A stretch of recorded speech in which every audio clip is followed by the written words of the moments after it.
Chris De La Rosa here. You know me from CaribbeanPod.com. You know, as an island boy, one of the things I love about the holiday season, especially Christmas time, is sorrel, and it's a drink that's made with the hibiscus leaves. And from a little boy growing up to an adult, I love the stuff.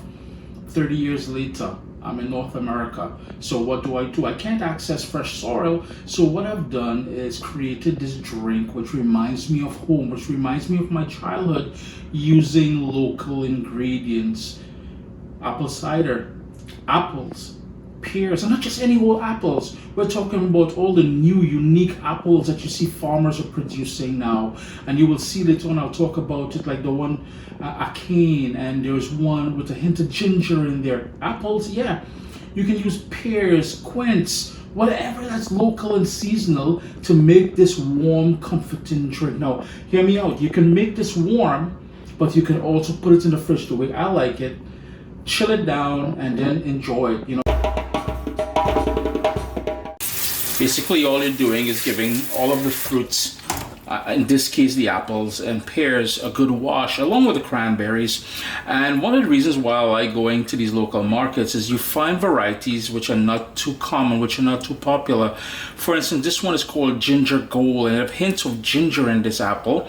And it works well with what I'm doing, because I will add some fresh ginger to the brew. I'm calling it a brew loosely. But the other thing, a cane, A-K-A-N-E, I'm not too sure how many of you are familiar with this variety of apple, but it's new to me. So you get to play around with all these new fruits that farmers are growing. And of course, the pears are all local as well too. And you see they're nice and ripe. And does it ever smell nice and fruity, boy?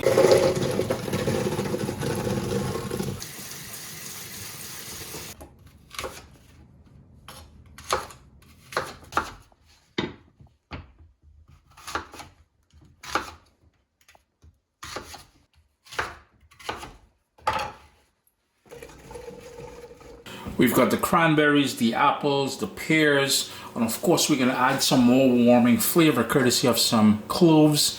And these are all the sort of flavors you would add when making that famous sorrel drink out of the Caribbean. Cinnamon, a stick of cinnamon. Of course, I love to add a bay leaf to there. And the sort of last flavor I'm going to add in there is some thick slices of ginger. So you notice all those warm notes that you get. And this is why earlier I mentioned that it can be a warm drink, so you serve it nice and hot, like a hot apple cider, or as a cold drink. And for me personally, I like it cold. I have a couple more things I want to add in there, but what we're going to do now to bring this up to a boil is some water. And that is just about 6 cups of water that I'm going to add in there, because what I want to do is to bring this up to a boil, and then we're going to reduce it to a simmer, let it simmer for about 45 minutes. Let all those flavors from the apple, the cinnamon, the ginger, the bay leaf, cloves, all those things, we want all those flavors to infuse that water, and we're going to further infuse more flavor into it at that point. But for now, bring it up to a boil and reduce it to a simmer. As it starts coming up to a boil, you're going to hear a popping noise every so often. I don't know if you guys just heard that one. What's happening is the cranberries are bursting open, and it's going to release all that flavor in there. And I kid you not, I'm already reminiscing about, yo man, little fella down on the islands, and mommy wasn't making this overnight. And it's not this, she's going to be making sorrel, but all those flavors in here replicate that sorrel.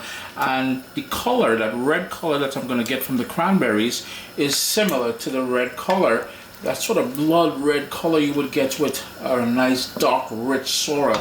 What I'm going to do is give it one more minute. It's going to come up to that boil there. What I do want to do is to add some sugar. Now I'm not going overly heavy with the sugar. That's just about a half a cup of sugar in there, because the apple cider, again local to the area, will have that strong sugar content as well.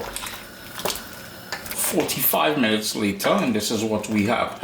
What we're going to do, and you have to be very careful when doing it, is strain this. All of the chunky stuff, you're going to keep it out, but we want to bring back the elixir, the liquid, back into the pot here. Now here's the thing, don't waste the stuff that you strain out. That will make an awesome, 1, cranberry sauce, or 2, a sort of a cranberry apple sauce for your pork chops, your grilled pork chops. Yo, man, you're gonna love me for that one.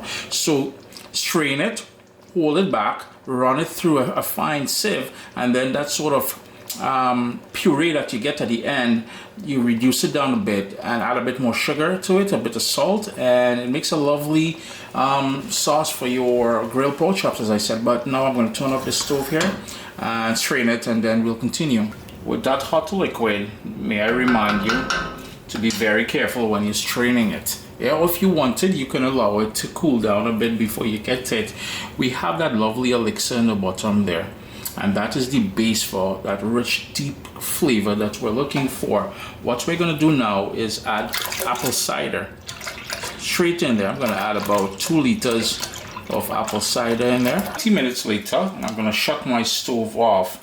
Just before you shut the stove off though, you may want to taste it and adjust the sugar to your liking. Bear in mind, if you're going to be drinking this cold and you're going to add ice to it, you may want to go a little bit heavy on whatever sweetener that you use. This one, when it comes to sweetening it, you have the option of using the white sugar as I use, brown sugar, cane sugar, agave, honey.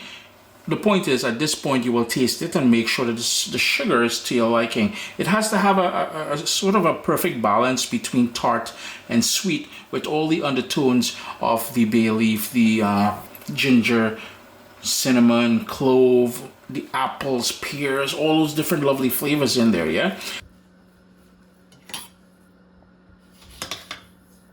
I like to finish off with a lemon, so that lemon juice is just going to brighten up everything. The sort of acidity in there is just going to brighten up everything. And once you're happy with it, the flavor and the taste and everything else, you can do 2 things. Serve it right away as a hot drink, or in my case, I'm going to allow it to cool, then I'm going to stick it in the fridge, let it chill, and then I'm going to grab a couple pieces of ice.